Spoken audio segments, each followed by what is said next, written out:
Hello, everyone, and welcome back to The Rundown. I will be your host today, Craig DeLuz, coming at you from the West Coast, the left coast, behind the Iron Curtain, otherwise known as the Sierras. And today is Monday Fun Day.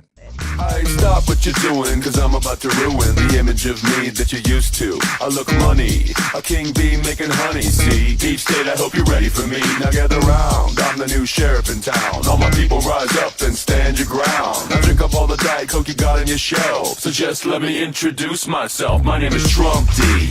I like my mashed potatoes lumpy. Fake news, oh how I like to punk thee. That little sniper on the slope tin, he took a shot but he missed me. I don't fall, y'all, I'm like the ever-ready bunny. Still going strong and spunky. So put on your big boy pants.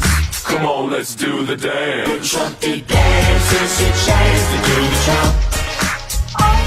Come on, do the Trumpty Trump. Come on and do the Trumpty Trump. Check me out, y'all. We do the Trumpty Trump. Just watch me do the Trumpty Trump. Do you know what I'm doing? We do the Trumpty Trump. Come on, everybody do the Trumpty Trump. It's time to do the Trumpty Trump. Yeah. That's right, folks. We're doing the Trumpty Trump because as long as Trump is winning, America is winning. You and I are winning. So all is good in the hood.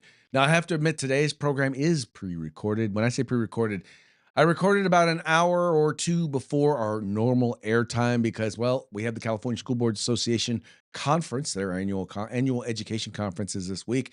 And I'm usually there live during the time that we're doing this program. We have our delegate assembly during this time. Anyway, point being, there are some days this week where we're going to be live. There's some days this week where it's going to be pre-recorded, either a news program like we're going to do today, just talking about the updated news, or maybe a pre-recorded interview that we've done from the Gun Rights Policy Conference. But we're going to be here every day this week. We'll have something for you. Unfortunately, we may not necessarily be here live. And because we're pre-recording, Mike wasn't able to make it. So it's just going to be me. It's just going to be you, because guess what? Just because I'm not monitoring your comments doesn't mean you can't still leave your comments. Would still love to hear what you have to say, what you think about the content, what you think about the topics that we're talking about. If you got any intel, feel free to go ahead and leave a link in the comment section. Would love to hear from you very, very much. So let's go ahead on that note and get into the program. And you know how we always start it. That's right. We always start with a quick shout out to our sponsors. We'll start with the folks over at Hitman Industries. They sell rifle and pistol caliber barrels. They are available at any length. If you are looking to do either a brand new build or maybe you're looking to rebarrel your old rifle, trust me, there's no better place that you can start than with Hitman Industries at hitmanindustries.net. And then we've got the California Republican Assembly working to help elect conservatives at all level of government, from school board all the way up to President of the United States. In fact, Ronald Reagan once referred to CRA as the conscience of the Republican Party. So you need to check them out today. Just go to cragop.org. That's cragop.org. If you want to be a part of California's future today, you got to join CRA. And then we've got the best in concealed carry tactical holsters available on the market. You will find them at hogholsters.com. All you have to do is go to hogholsters.com. That's HAWG holsters.com. Check them out. And when you do, make sure you use the discount code The Rundown if you decide to buy. That's that word right up there, The Rundown, all caps, one word, no spaces. And you're going to get a nifty little discount on your hog holster today. That's helping Americans wear guns. And then finally, with the change in weather, obviously it's getting a little cooler in most places in the country. Obviously, it's time to take a look and see what tactical gear you need to update. And let me tell you, if you're a group, if you have a department, if you have an agency, trust me, you need to check out uscombatgear.com. They specialize in group sales. They have a huge selection of products. They have competitive pricing, once again, specializing in group sales, and the best customer service available on the market. Go there now, where you will find all things tactical except the holster. I'm sorry, except the holster. All things tactical except the gun. And that would be uscombatgear.com. Oh, that was real easy for me to say, wasn't it? All right, we're leading today because we're going to be talking about gun rights. That's right. So for those of you who are unaware, the Rundown actually started. Mike hosts a program hosts a radio show called Arms Room Radio. For years, I did what was a program called Morning Coffee with Craig for the Firearms Policy Coalition, we met and decided we were hanging out and we're hanging out together, and either he'd host whenever we did conferences, he'd co-host my show or I'd co-host his show, and we decided we wanted to do something different than guns. And so we want to talk about other things, other politics, other policy issues other than just guns. So we said, let's start a program called The Rundown, and that started in 2020. Well, suffice it to say, well, here we are now, and uh, we're always looking for good gun stories. So the reason why this story in particular is leading is because this has been a something that an idea of mine that I've literally had for well over a decade. And this has to do with the Department of Justice actually establishing an office dealing specifically with gun rights within the Department of Justice, right? In other words, in particular within the Civil Rights Department. There's one dealing with guns within the Justice Department. It's called the ATF, but one specifically that would deal with companies, organizations, or specifically municipalities, local governments that violated the civil rights of Americans when it came to the right to keep and bear arms. You see, civil rights, contrary to what many people would have you believe, civil rights are not the special rights for special people based on your race, based on your gender identity, or your religion. Civil rights are the rights due to each and every one of us as citizens in this country, right? And chief among those, and I say chief among those because it's not maybe not the first in the Bill of Rights, but it is the second, and that would be the Second Amendment, the right to keep and bear arms. And what's often happened in many, many cities, in many, many states, too many of both, uh, the right to keep and bear arms has been undermined by local government. In other words, they're flat out violating your right to keep and bear arms. And in some cases, they're violating other rights because you want to exercise your right to keep and bear arms. And there's no better example of that than red flag laws. If I had to tell you why red flag laws violate, you know, the right to not just the right to keep and bear arms, but the right to freedom of speech, the right to due process, the right to be innocent until proven guilty, the right to face your accuser. If I have to explain all of that, it would take an entire show. I'm not going to go through that. You can look at past programs or just leave in the comments, and I'll send you a link to some of the ones where we talk about that. But here, what we're specifically talking about, though, is now the development of a department that is going to investigate federal law, federal departments, right? That is going to look at local municipalities, state law, local jurisdiction ordinances that violate our fundamental right to keep and bear arms and take action on behalf of the people. And this here being reported by the folks over at Reuters. It says U.S. Justice Department plans gun rights office within civil rights unit. The Justice Department plans to expand gun rights protections with a new office in its Civil Rights Division dedicated to enforcing U.S. constitutional right to bear arms. It should be to keep and bear arms, according to plans shared with Congress and reviewed by Reuters. The office, called the Second Amendment Rights Section, expected to open on December 4th and will be dedicated to investigating local laws or policies limiting gun rights. The section intends to execute the broad policy directions from February executive order issued by President Donald Trump directing Attorney General Pam Bondi to comb the entire U.S. government to assess any ongoing infringements of gun rights. The Second Amendment of the United States of the U.S. Constitution enshrines the right to keep and bear arms, a deeply divisive issue in a nation where many conservatives avidly support gun rights while many liberals push for restrictions in the face of high rate of gun-related deaths.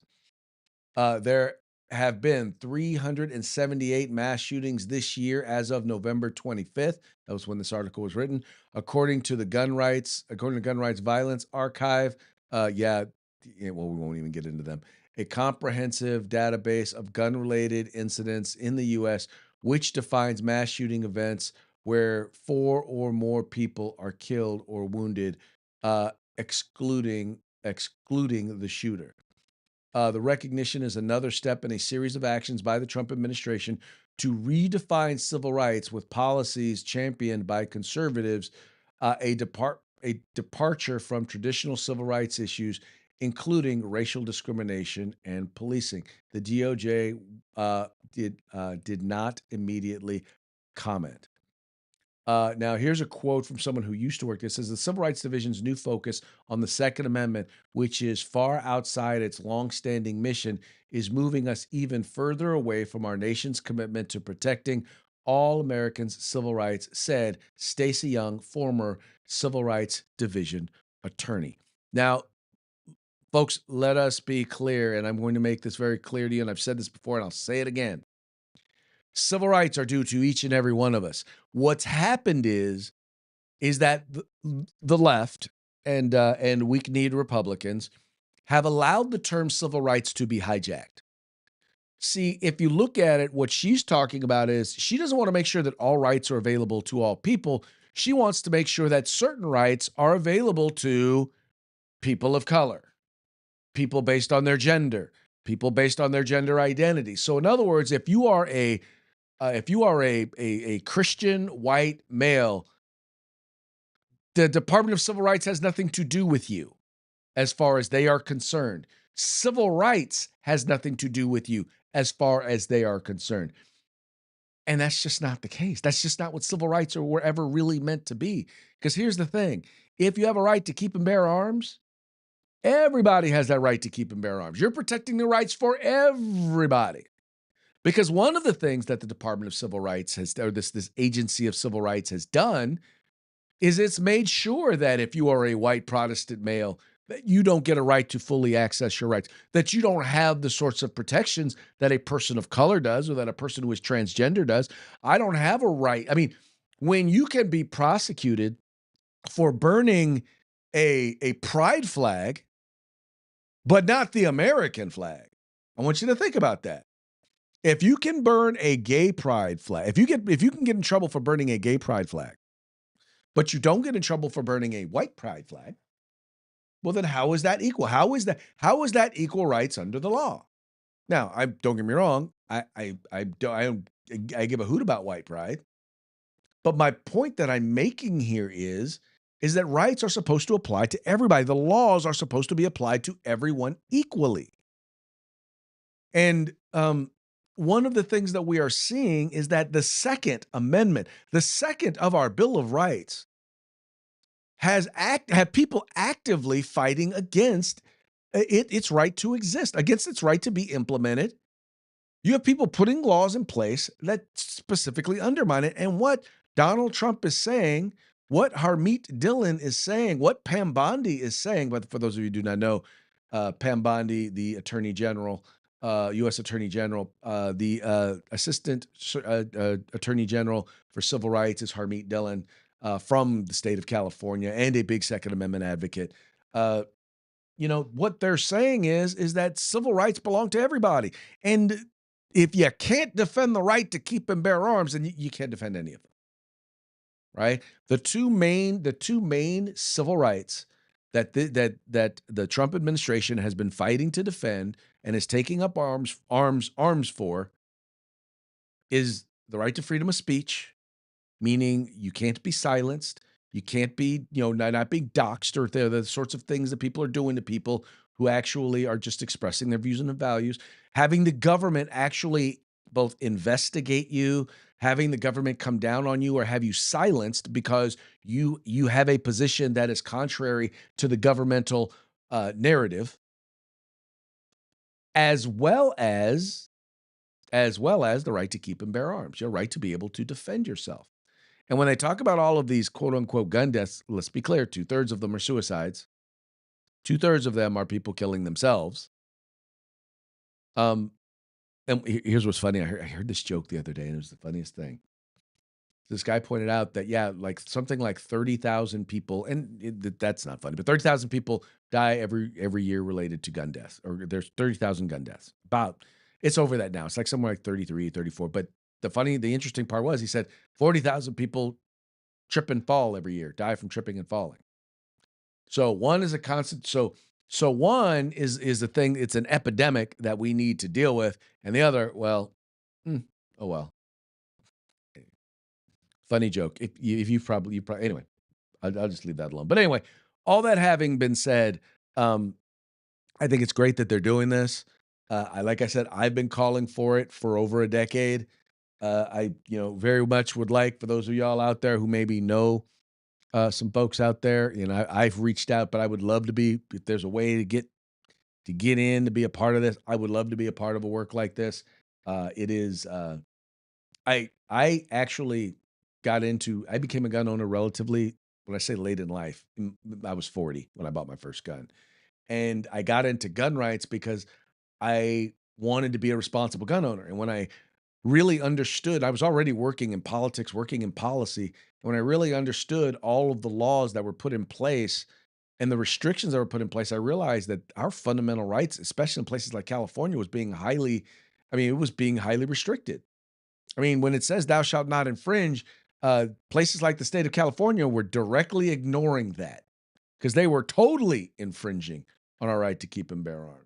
And that is eventually what got me involved in the gun rights movement, working with the Firearms Policy Coalition, got me involved as a lobbyist, got me involved as a media personality, because I believe if you can't defend the basics of civil rights, then none of the rest of them are safe. If you can't defend the right to keep and bear arms, the right to freedom of speech, and the right to due process, nothing is safe. Absolutely, positively, nothing is safe. So, hats off to Pam Bondi. Once again, I've told you, I've had my concerns about Pam Bondi, but this is another feather in her cap for her. She's got some issues in the past when it comes to Second Amendment, but I believe she's taken some steps to make it right. She's working on rectifying it. And Harmeet Dillon has always been a phenomenal supporter of the Second Amendment. So hats off to Harmeet Dillon. Once again, Harmeet, give your boy a call. I'd love to come help.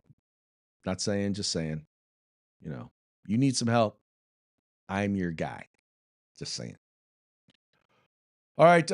Another big story that is in the news today has to do with the fraud, the billions of dollars of fraud from COVID era money, from autism money that's been taking place, specifically targeting, specifically when it has to do with the Somali community. Now, what's interesting is that Tim Walz actually has come out, and what's funny is, so there's a whistleblower who has come out and said, yeah, no, this is 100% Tim Walz's fault. But Tim Walz, before we get into talking about the whistleblower, Tim Walz is directly coming out and blaming the Trump administration for the problem. Fraud is the reason for his crackdown. Dozens of people of East African descent have been charged, convicted, and sentenced for stealing more than $1 billion in taxpayer money from government programs during COVID. As you know, Governor, that is more than Minnesota spends each year to run its Department of Corrections. So I want to give you a chance to respond to this. Do you take responsibility for failing to stop this fraud in your state? Well, certainly I take responsibility for putting people in jail. Governors don't get to just talk theoretically. We have to solve problems. And I will note, it's not just Somalis. Minnesota is a generous state. Minnesota is a prosperous state, a well-run state. We're AAA bond rated, but that attracts criminals. Those people are going to jail. We're doing everything we can. But to demonize an entire community on the actions of a few, it's lazy. And as you heard Senator Kelly say, this president has cut a lot of inspector generals. He's cut programs that could help us tackle this on. So we'll take it on. We'll put folks in jail. I don't care what your nationality is. I don't care what your religion is, your color. If you're committing crimes, these are programs that were meant to serve students with autism, to housing, and to making sure people had enough to eat. There's a reason Minnesota ranks as the top, lowest childhood poverty, best place for children to live. People are taking advantage of that. They're going to prison. That is totally disconnected with demonizing an entire group of people who came here fleeing civil war and created a vibrant community that makes Minnesota and this country better. But that's Donald Trump. So let's be clear. You heard kind of once again, him defending this particular community. defending the problem. But here's the challenge: is that it is that position of defense, that knee jerk reaction, that according to whistleblowers, is the reason why they believe that this fraud, this massive fraud, is 100. He's 100% responsible for it. This is being reported by the folks over at Breitbart. It says hundreds of Minnesota government workers have accused the state's leftist governor of being responsible for a massive fraud case that has drawn tons of attention.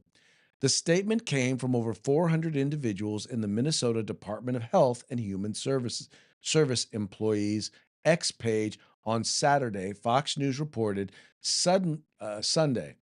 The group claimed it alerted Governor Tim Walz to fraud in the early stages of discovery, but he allegedly retaliated against whistleblowers. Now, this, I believe, is from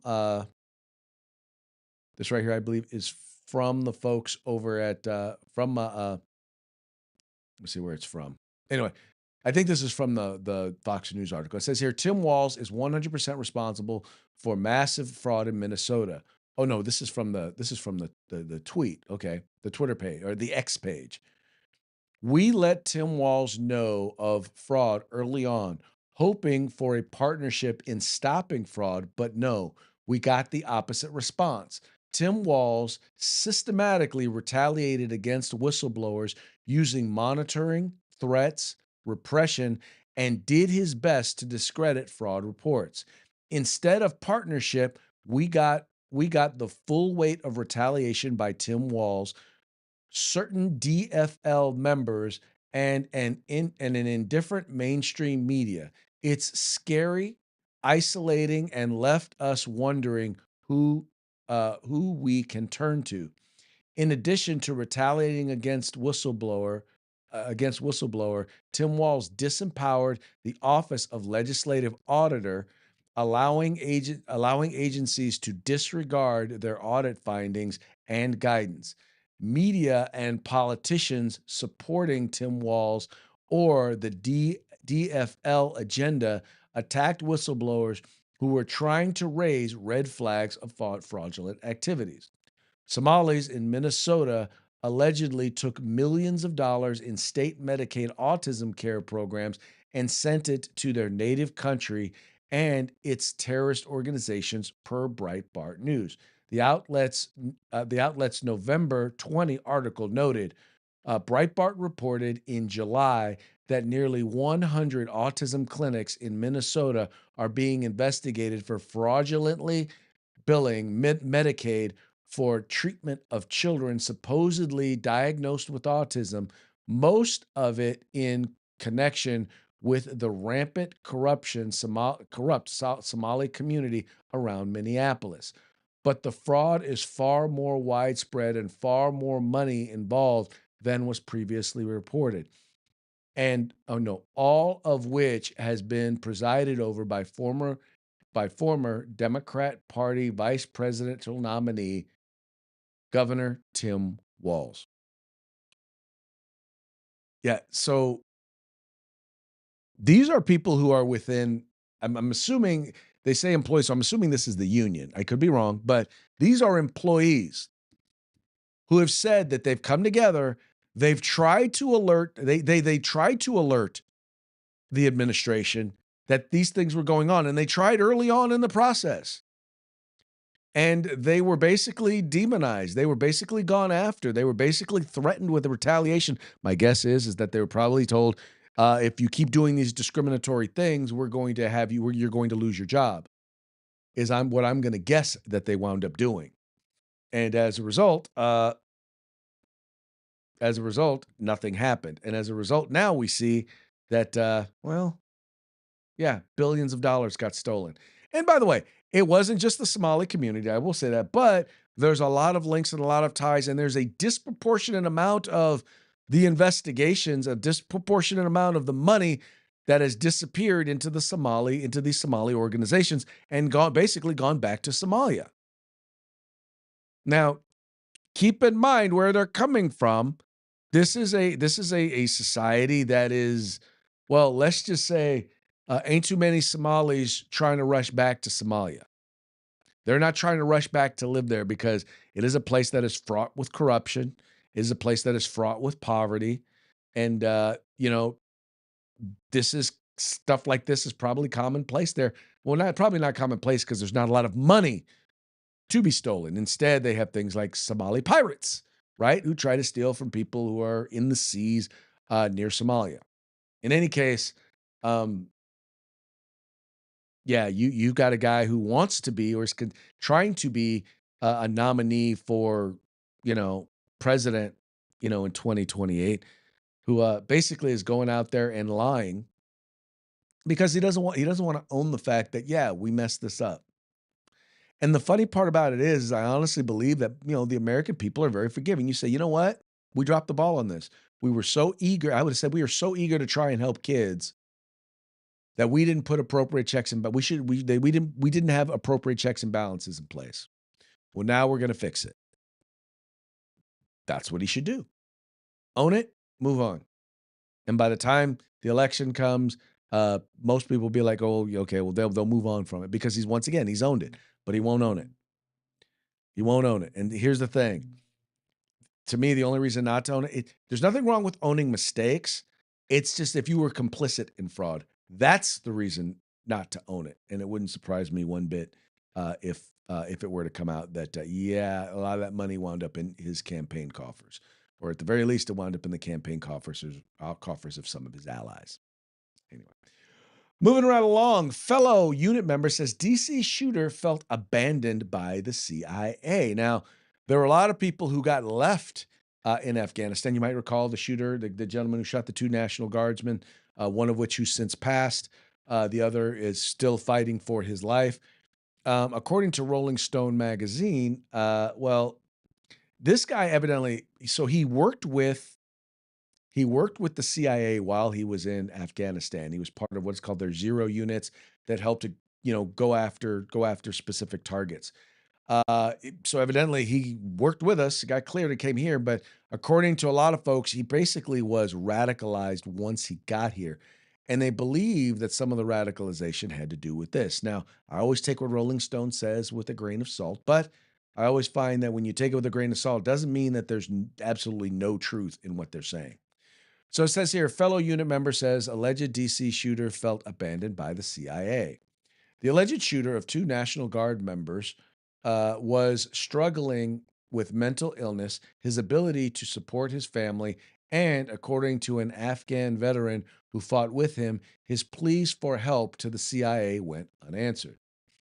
Lakanwal, a 29-year-old Afghan national, served in a CIA-backed Afghan force unit known as Zero Units in Kandahar. He is facing first-degree murder charges after Army specialist Sarah Beckstrom, 20, died of her injuries following the Wednesday shooting near Farragut West Metro Station in Washington, D.C. Air Force Staff Sergeant Andrew Wolf, 24, remains in critical condition. Investigators are still working to establish a motive for the attack. Rolling Stone spoke with a former Afghan unit mate who pointed to financial pressure and ongoing apparent mental illness as a contributing factor. He also seems to have felt abandoned by the United States government. Quote, he's very sad, said Lakwal's Afghan unit mate. He who is not a native English speaker. He's very worried. The problem, like he'd say, I am working 9 years or 10 years with the U.S. government, and they never answer my phone call. The Taliban prevailed in America's longest-running war. Laqwan resettled in after the Taliban prevailed. No, they didn't prevail. We surrendered. Anyway, resettled in Bellingham, Washington. By the way, a very, very expensive place in the state of Washington to live. With his wife and 5 sons in September 2021. His migration was aided by Operation Allies. well, I'm sorry, Operation Allies Welcome, a Biden area initiative to resettle vulnerable Afghans, particularly those who worked alongside U.S. forces and face reprisals from the Taliban. The struggles to start over, leave the war behind, and find work were ever present. Like he was fired from his job at a laundromat because he lacked a work authorization card, despite being approved for asylum and authorized to work by the Trump administration, according to his former unit mate, who fought alongside him for more than a decade. In September, his nephew requested that the Bellingham House Authority approve a move closer to an Afghan community. The handwritten application, reviewed by Rolling Stone, cited his isolation, lack of English skills, and the need to find employment in a larger community like Seattle. He didn't feel safe in Bellingham after he was assaulted when a man sprayed something into his eyes, uh, requiring hospital treatment, according to an application. Quote, this experience has caused him stress and fear, and he does not feel comfortable continuing to live in this town, the nephew wrote. It is very important for him to be near his community and relatives and feel safe and have the opportunity to find work so he can support his family. So, in other words, much like we did for many of the folks who aided us in Afghanistan, who were in fact left in Afghanistan, uh, some of the folks that we brought here, we left abandoned. Now, mind you, this guy didn't come across the southern border. If he had been an illegal immigrant, if he had come through illegally, he probably would have gotten all the help and resources that he needed, or at least he would have got into a homeless shelter. At least he would have got him an Obama phone, and or Biden would have switched him to a Biden phone. Anyway, um, here's the thing: number one, we owe these guys, these folks, something. These people who helped us, we owe them something. I don't know that we owe them everything, but we do at least owe them a return phone call. I would say if they have need, if they're in assistance, maybe there's nothing that we can do, but at the very least, we ought to be returning the calls of folks. And I'll say this: I don't know about so I don't know what exactly went into the vetting, but we probably really need to take a look at the vetting. And when people are putting out pleas saying that issues are going on,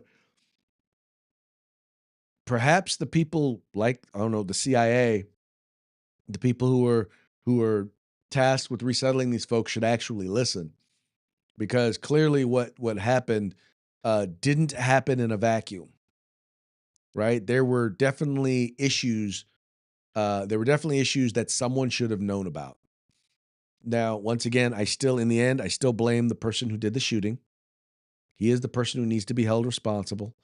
I think they're also looking at the people who know him and the people who were part of to see how or if he was actually radicalized, or if this was just dude just got frustrated because he couldn't find the job. And because coming from where he came from, I imagine that it's not easy trying to figure stuff out here because it's completely different culture.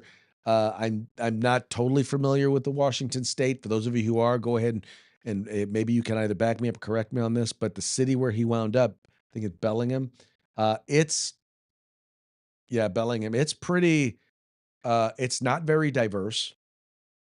It's also very expensive part of Washington to live in, and to be there and not have a job. Yeah, that can be very stressful, especially with the spouse and kids. So, one, I would have probably really rethought about the idea of resettling him someplace that expensive, someplace that far away from any other, the Afghan community. Uh, if this story is correct, this just sounds like bad follow through. That sounds like bad follow through, and we need to do better. But I am not closing the door on the idea that there could be a lot more to this. But I'm also open to the idea that this may have just been it, and he may just have lost his stuff. Anyway, my main point is, uh, could this have been avoided? Could it have been prevented? Quite possibly, and we'll find out more later. But yeah, probably. And I don't know that closing the border. I do know that we need to make sure that our vetting processes work, right? This guy was, when he first came over, whatever vetting the Biden administration did, he was granted asylum in April. Now, keep in mind, in April, President Trump had been president for all of 2.5 months, and unless he ended everything right then, I doubt that the vetting process took place within those 2.5 months. My guess is the vetting process took place before that under the Biden administration. Probably would have been a good idea to say, look, let's shut down any of these asylum, let's take a look at the vetting and make sure we're doing proper vetting. Hindsight is 2020. Now we know that hopefully that's exactly what the president is doing now. He's going to say, stop. Let's take a look at the vetting process before we reopen it and make sure we're doing all that we need to do to make sure that we're vetting people properly. I'm guessing that's what the president is doing, not just saying, we're not doing any more immigration. Because first of all, I don't know that he has the ability to do that. I mean, permanently. I don't know that he has the ability to do that permanently, but all that having been said, I think that what he's doing is making sure that our vetting, that if we're not in the middle of doing the work, if we stop the work, we can take a look at the process and make sure the process works.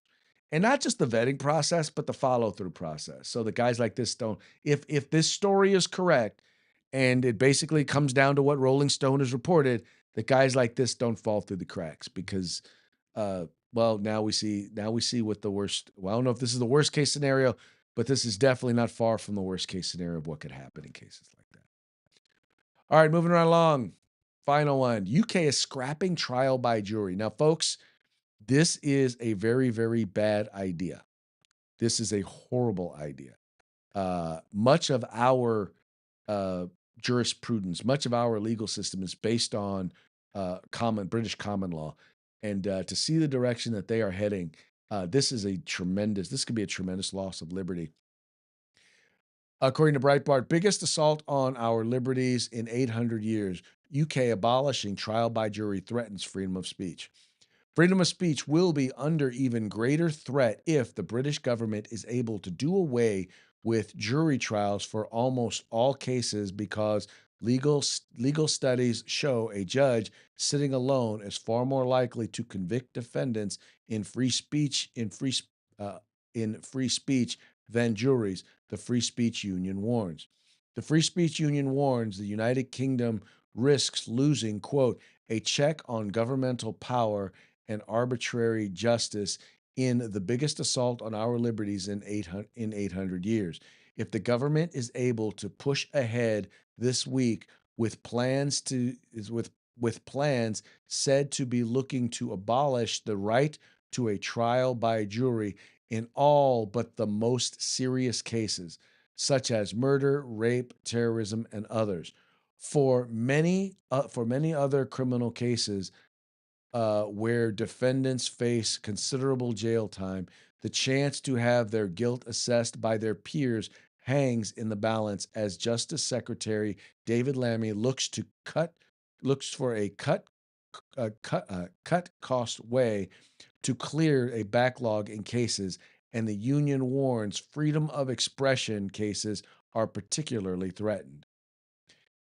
In statistics cited by the FSU and reproduced by the Daily Telegraph, the union said legal studies had found defendants in free speech cases are twice as likely to be acquitted by a jury than those who had sat in a court without. A statement by the union said, quote, according to legal studies, jury trials provide a more balanced outcome with higher acquittal rates in cases that might otherwise be influenced heavily by prosecutorial bias. Moreover, juries often bring diverse perspectives, which lead to fairer judgments compared to decisions by a single judge who might have biases. So, and I think that's an important thing. The reality is all of us have biases. When you have a jury, you have a chance to diversify against those biases, unless you wind up having a jury trial in a place like Manhattan, and you have a place that is overwhelmingly hates a particular president or a particular former president, and that president comes up for trial, and you have prosecutors who are looking to undermine that. Anyway, the problem is, and here's the thing: I, jury by trial or trial by jury is not perfect, but it at the very least gives you an opportunity uh, to be heard by a jury of your peers. Uh, Judges, more and more, we're finding are less and less impartial as we would like them as we would like to believe they are. We would like to believe that they're impartial, but they're not, and they actually do tend to have a prosecutorial bias in many cases, meaning they're more likely to believe if a cop testifies, they're more likely to believe a law enforcement officer than they are a civilian. They're more likely to uh, give evidence provided by the prosecution more deference and more credibility than they are those who are than they are the defendants. Whereas as juries balance that out a little bit more. And I'll tell you, I two different cases where I for me, and this is once again this is my personal experience. The one time I almost wound up on a jury. The reason I got kicked off was because I said that I was n- I did not give any additional credibility to a law enforcement officer's testimony than I did an average citizen's testimony. In other words, I know that law enforcement officers are human, they are fallible, and some are dishonest. Not all, not even most. But I would require the same sort of facts and specifics backing up their account as I would the average citizen. I wouldn't give them less credit. I wouldn't give them more credit. I would have higher expectations for them only because this is their job to be able to provide that sort of information and data and whatnot. But I would not. I mean, if a citizen came up and had the same exact information, I would be, I would weigh that information the same. That was one instance. The other was an instance where I literally, and this was a court case. This was just a traffic court case, but I pled not guilty because here's what happened. So I was looking for the DMB, right? I had my phone out and I was looking at the map application, and I got pulled over. And at the time, I thought that just having your phone out was a crime in California. I thought it was brilliant. So the guy asked me, I pulled you over because you were on your phone. I said, well, I was trying to find the DMV. He's like, well, it's illegal. So he gave me my ticket and everything. And then I went and I looked it up. And at the time, the only things that were illegal to do was to either be on the phone talking with somebody or to be texting somebody. Those are the only two things. So you could be using an app like MapQuest or Google Maps in this case, and it's not a crime. It's not illegal. So that was my defense. When I went in, I took my phone records, both the phone calls as well as the text messages, and I said, this was the time in which I was pulled over. If you look, there are no text messages being sent.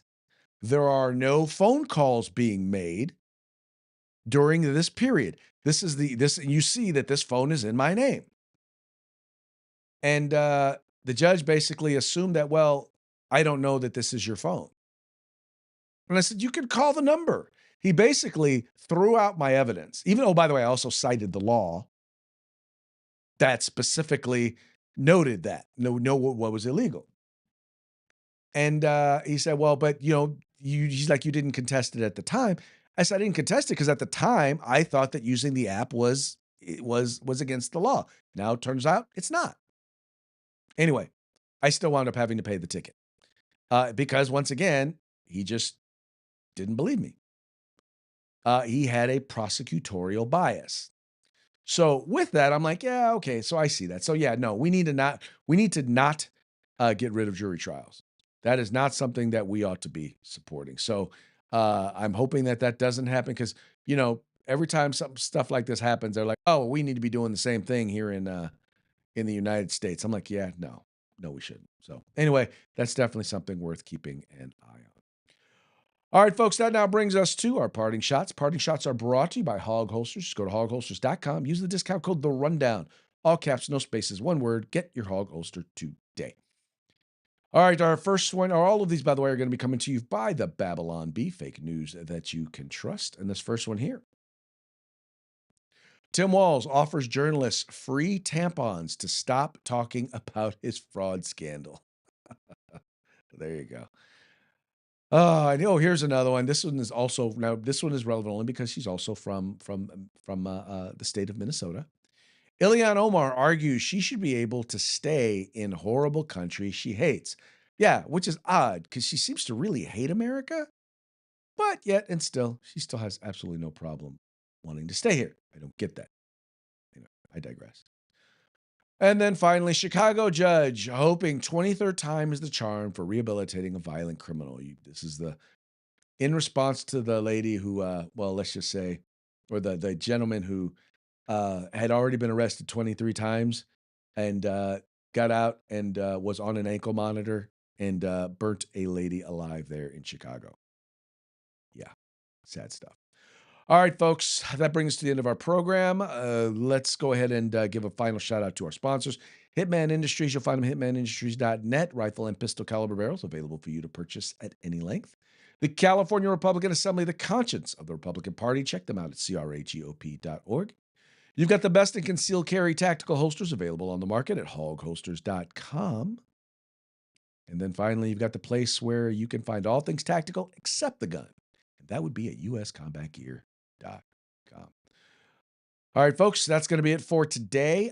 I make no guarantees about what you're going to get tomorrow. All I know is that you're going to get some content tomorrow. So hopefully, well, I doubt it will be live. Let me just be clear. It will not be live. So you may get a program like this tomorrow with me and Mike, program like this tomorrow with just me. You may get a pre-recorded interview from the Gun Rights Policy Conference, but you will get something.